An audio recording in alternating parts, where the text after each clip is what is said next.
أعوذ بالله من الشيطان الرجيم. بسم الله الرحمن الرحيم.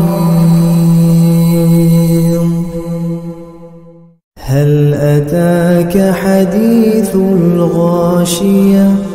وجوه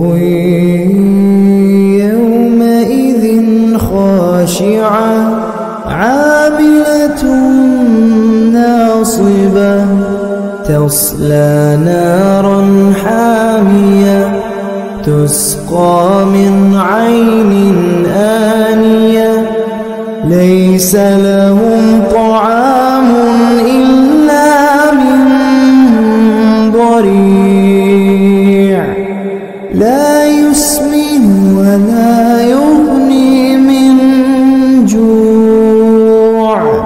وجوه يومئذ ناعمة لسعيها راضية في جنة عالية لا تسمع فيها لاغية فيها عين جارية فيها سرر مرفوعة وأكواب موضوعة ونمارق مصفوفة وزرابي مبثوثة أفلا ينظرون إلى الإبل كيف خلقت وإلى السماء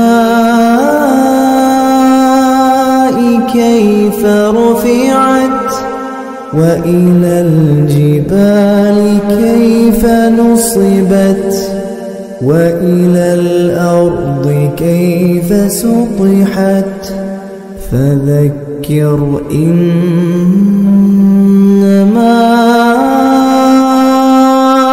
أنت مذكر لست عليهم بمسيطر إلا من تولى وكفر فيعذبه الله العذاب الأكبر إن إلينا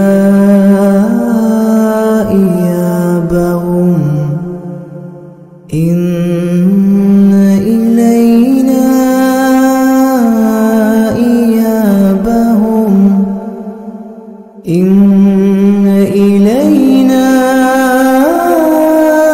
إيابهم ثم إن علينا حسابهم.